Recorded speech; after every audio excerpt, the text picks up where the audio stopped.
Machiavel n'écrivait pas pour les esprits sensibles. Ce n'était ni un philosophe moralisateur, ni un rêveur idéaliste. C'était un chirurgien du pouvoir. Dans son œuvre la plus célèbre, Le Prince, il ne nous explique pas comment nous devrions être dans un monde parfait, mais comment survivre, prospérer et dominer dans un monde imparfait, chaotique et peuplé d'êtres humains imprévisibles. Et sais-tu ce qui est la première chose qui détruit ta capacité à agir avec intelligence et stratégie?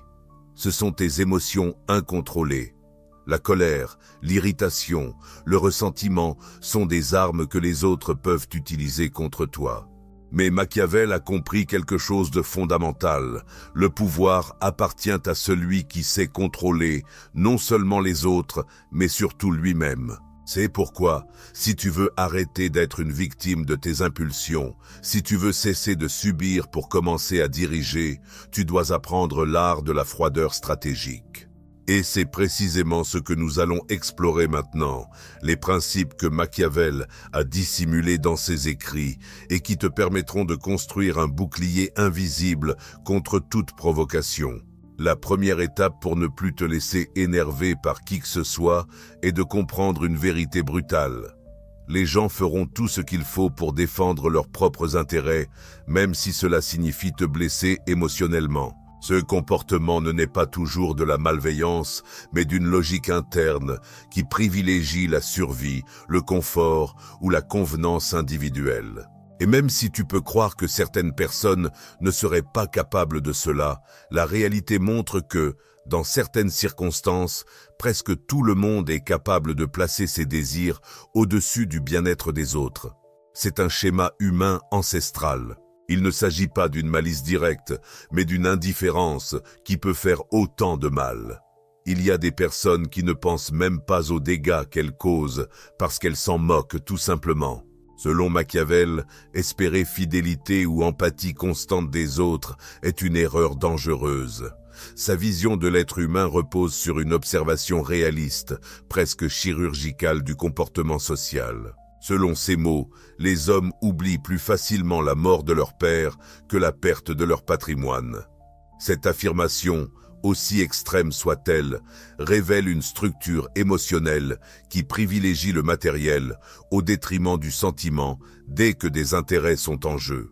Machiavel ne t'invite pas à être cruel, mais lucide, parce qu'un esprit qui observe sans illusion est moins exposé à une douleur inutile. Cela ne signifie pas que tu devrais haïr le monde, mais plutôt que tu devrais le voir tel qu'il est. Et lorsque tu arrives à percevoir les choses avec cette clarté, le brouhaha émotionnel de la trahison, de la déception ou du conflit commence à perdre de son intensité, car tu n'attends plus que l'autre agisse comme tu le ferais. Tu attends qu'il agisse selon ce qu'il est. Lorsque tu comprends que les actions des autres ne sont pas personnelles mais mécaniques, une réaction directe à leurs désirs, peur ou insécurité, tu arrêtes de le prendre à cœur. Tu cesses de réagir avec émotion et tu commences à agir avec froideur. Cette froideur n'est pas une indifférence totale au sens de déconnexion émotionnelle, mais une pause stratégique, un moment d'analyse où ton esprit prend le dessus sur l'impulsion. Tu ne te demandes plus « Pourquoi m'a-t-il fait ça ?» mais tu observes ce qui se cache derrière, un besoin, un manque, une ambition. Cette personne n'a pas agi contre toi, elle a agi pour elle-même, et tu étais simplement sur son chemin. Au lieu de t'énerver parce que quelqu'un a été déloyal, tu prends simplement note. Cette personne privilégie son intérêt personnel. D'accord, je sais déjà avec qui je traite et tu avances en stratège, comme quelqu'un qui comprend que la plupart des gens ne sont pas guidés par des idéaux élevés, ni par un code d'honneur inébranlable, mais par une logique interne qui change selon les circonstances.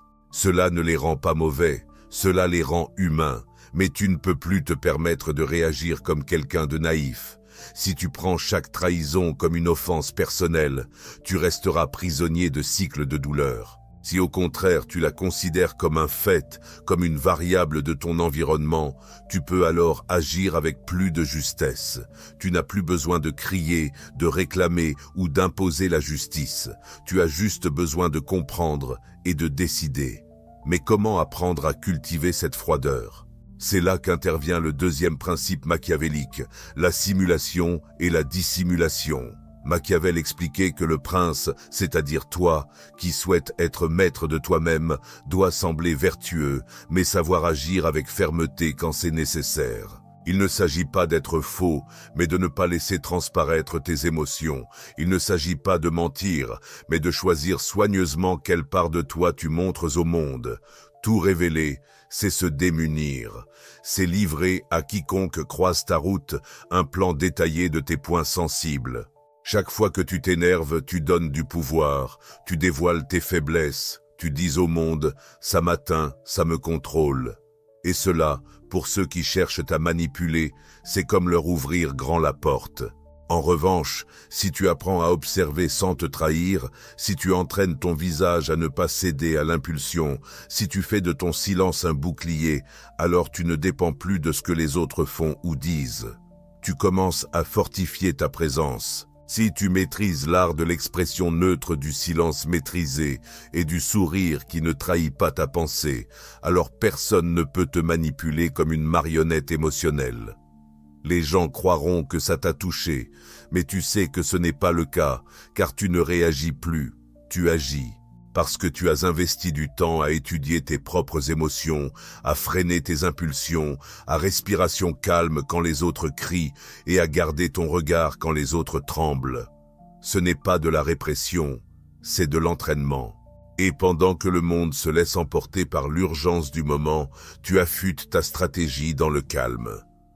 Ta froideur n'est pas une absence de sentiment, c'est la maîtrise de ceux-ci. C'est la capacité de garder ce que tu ressens dans un espace inaccessible à ceux qui cherchent uniquement à te provoquer.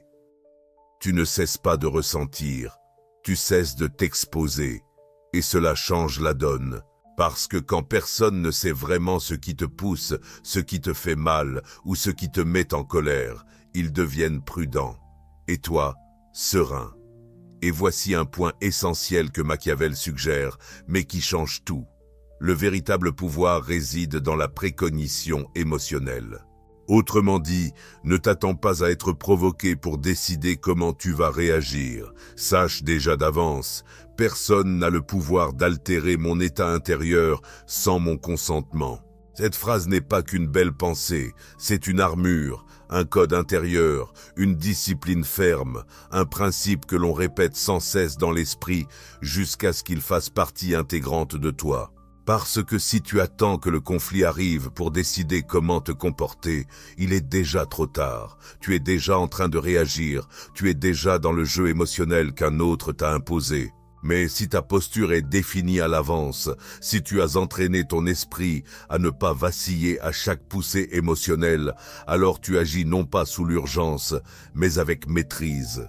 Peu importe si on te crie dessus, si on t'insulte, si on te trahit, tu as déjà décidé que cela ne touchera pas ton centre, car ton centre n'est à la portée de personne. Ce n'est pas une simple corde lâche que tout un chacun peut tirer. C'est un mur intérieur construit avec le matériau le plus précieux, le contrôle de soi, parce que tu n'es pas une feuille emportée par le vent, tu es la racine, tu es la roche. Et cette clarté te donne un avantage, car pendant que les autres gaspillent leur énergie émotionnelle, toi, tu la préserves pour décider avec précision comment agir. Et au moment exact où tous sont aveuglés par la colère, toi, tu vois clairement, tu analyses sans agitation intérieure, tu agis sans hésitation. Pendant que d'autres crient en quête de respect, tu l'obtiens en silence, car celui qui maîtrise son monde intérieur a plus de force que celui qui tente de contrôler l'extérieur. Cette stabilité ne tombe pas du ciel, elle se construit, se cultive.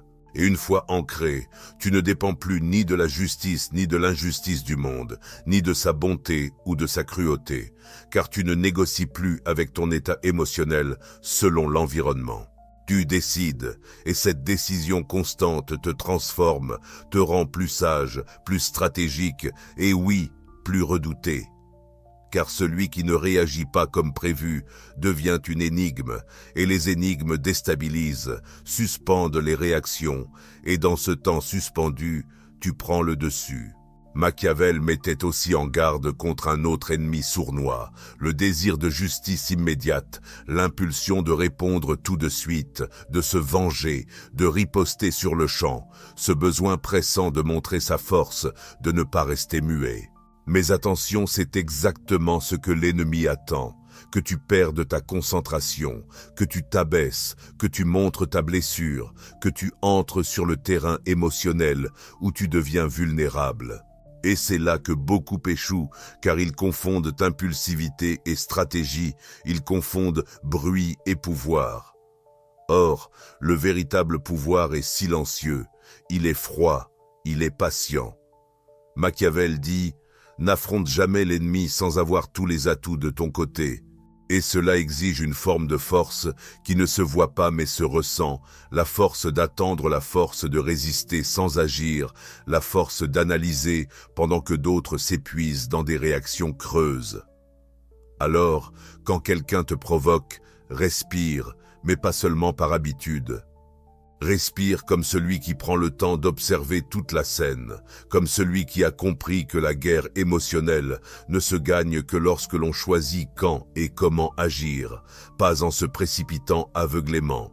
Respire comme celui qui n'est pas pressé, comme celui qui sait que le monde court après lui, mais pas toi, car tu as compris que ton énergie émotionnelle est limitée et précieuse, et que tu ne vas pas la gaspiller à prouver quoi que ce soit.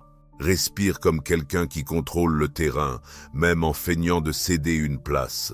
Parce que, pendant que d'autres se laissent emporter par la passion du moment, tu gardes la froideur de la lucidité.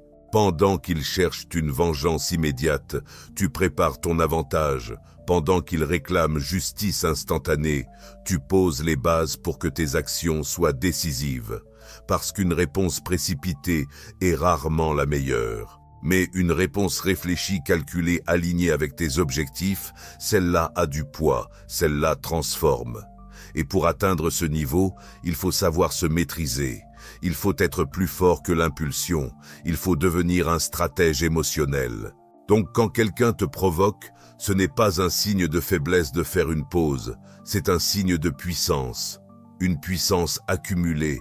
Une puissance qui ne se dépense pas dans un élan, une puissance qui se réserve pour le moment parfait. Et ça, Machiavel le savait mieux que quiconque. Observe, ne réponds pas, prends du temps, laisse l'autre croire qu'il a gagné, laisse-le baisser sa garde, laisse-le se détendre dans sa victoire illusoire, qu'il croit avoir vaincu, qu'il se sente supérieur. C'est justement à ce moment qu'il devient le plus vulnérable, car celui qui croit avoir triomphé néglige sa défense. Il baisse la garde, font des erreurs, s'expose, et toi tu es là en silence, mesurant chaque mouvement, lisant chaque geste, notant chaque mot, non pas pour réagir avec colère, mais pour construire ta réponse, comme un architecte construisant un piège lent, précis, invisible. Et alors quand tu es prêt, tu agis non par impulsion, ni par ego, mais parce que c'est le moment idéal. Pas pour prouver quoi que ce soit, mais parce que tu as déjà tout compris. Car la vraie force ne réside pas dans celui qui frappe le premier, mais dans celui qui attend le moment exact, où un seul mouvement suffit à changer la donne, sans haine, sans colère, juste avec stratégie. Car c'est la vengeance du véritable maître, non pas une réaction émotionnelle, mais un mouvement silencieux et dévastateur. Un mouvement que personne ne voit venir et que personne ne peut arrêter. Pas de cri, pas d'explosion, juste une action chirurgicale, inattendue, calculée. Pendant que le monde agit dans la précipitation, tu agis dans la clarté. Pendant que d'autres gaspillent leur énergie à essayer d'impressionner, tu préserves la tienne jusqu'à devenir imbattable. C'est l'essence du pouvoir, sans spectacle. Le pouvoir qui se cultive dans l'ombre, qui n'a pas besoin de témoins, qui ne se nourrit pas de l'approbation. Le pouvoir qui, lorsqu'il se manifeste, ne laisse pas de seconde chance, et tout commence là. Ne pas répondre, observer, comprendre, choisir quand et comment. Parce que la vraie domination ne se voit pas dans la victoire visible, mais dans le calme qui la précède. Ce calme est ton avantage, cette attente est ton arme, et quand tu agis finalement, tu le fais sans bruit, mais avec impact. Un impact qui désarme, qui surprend, qui redéfinit la position de tous, parce que tu n'as pas rivalisé, tu as contrôlé. Un autre point crucial, choisis avec soin, qui mérite ton énergie émotionnelle. Machiavel suggère que le gouvernant doit bien connaître ceux qui l'entourent, mais ne jamais s'attacher à leurs affections. Cela signifie que tu dois aussi analyser froidement qui entre dans ton univers émotionnel. Vaut-il la peine de se soucier de l'opinion de quelqu'un qui ne respecte même pas sa propre vie? Est-il logique de s'irriter face aux actions de personnes qui ne connaissent ni tes valeurs, ni tes combats? La réponse est non. Tu ne peux pas donner ton énergie à n'importe qui. Tu ne peux pas laisser la voie la plus vide influencer ta paix intérieure, parce que quand tu permets cela, tu deviens la marionnette de personnes qui n'ont rien construit, des gens sans vision, sans discipline, sans direction. Leur donner accès à ton univers émotionnel, c'est comme laisser un inconnu entrer chez toi avec des chaussures couvertes de boue. Non seulement ça tâche, ça contamine, ce n'est pas seulement gênant, ça affaiblit. Et le plus dangereux, c'est que cette faiblesse n'est pas visible. Elle s'installe comme un poison lent jusqu'à ce qu'un jour tu réalises que tu réagis à tout, sauf à ce qui compte vraiment, que ton énergie est dispersée, ton moral fracturé, ta clarté embrouillée. Alors commence le filtre, un filtre invisible mais inébranlable. Qui mérite ton attention ? Qui mérite un mot de ta part? Qui a prouvé une cohérence suffisante pour que tu prennes en compte sa présence? Il ne s'agit pas d'arrogance, il s'agit de sélection. De même que le stratège ne se rend pas à n'importe quelle bataille, tu ne dois pas engager n'importe quelle guerre émotionnelle. Il y a des gens qui sont là juste pour provoquer, pour t'entraîner dans leur monde chaotique, pour projeter leur malheur sur toi. Et si tu n'en es pas conscient, tu finiras par répondre au feu par le feu à chaque étincelle, jusqu'à ce que tu t'épuises. C'est pourquoi, observe bien. Regarde qui te parle, comment il vit, ce qu'il a fait de ses propres conflits. Si la réponse est rien, alors la décision est simple. Tu ne l'écoutes pas, tu ne l'absorbes pas, tu ne le permets pas, car ton centre t'appartient, ainsi que ton énergie. Chaque fois que tu laisses quelqu'un d'irrelevant contrôler tes émotions, tu lui accordes un privilège qu'il ne mérite même pas. C'est pourquoi tu dois apprendre à filtrer, à observer sans t'attacher, à choisir qui entre dans ton cercle d'influence et à ne laisser personne, absolument personne, avoir le pouvoir de troubler ta paix intérieure sans l'avoir mérité. Enfin, Machiavel nous offre l'arme la plus puissante de toutes, le contrôle de soi comme preuve de supériorité. Car le monde est rempli de personnes qui réagissent, qui explosent, qui se laissent emporter par leurs impulsions. Elles sont prévisibles, manipulables, elles sont faibles. Mais lorsque tu deviens cette personne qui ne s'énerve pas, qui demeure calme, qui parle avec sérénité, même sous pression, alors tu dégages quelque chose que peu atteignent, l'autorité émotionnelle. On ne te respecte pas seulement, on te craint, et pas par violence, mais par la fermeté silencieuse de ton caractère. Car celui qui maîtrise ses émotions, maîtrise ses actions, et celui qui maîtrise ses actions, domine le monde. Maintenant, je te pose la question directement. Es-tu prêt à cesser de réagir comme quelqu'un de banal et à commencer à agir en véritable stratège? Es-tu disposé à mettre en pratique ces principes et à te protéger de toute provocation, jugement ou manipulation émotionnelle? Si ta réponse est oui, je veux que tu commentes le mot « gratitude ». Ce sera ton engagement, ton signal que tu es prêt à transformer ta vie de l'intérieur vers l'extérieur. Mais également un « j'aime ». Si ce contenu t'a fait réfléchir, et partage-le avec quelqu'un que tu sais avoir besoin d'entendre cela. Car la froideur n'est pas l'absence de sentiments, c'est un contrôle total sur eux. Et dans ce contrôle réside la vraie liberté. Voilà,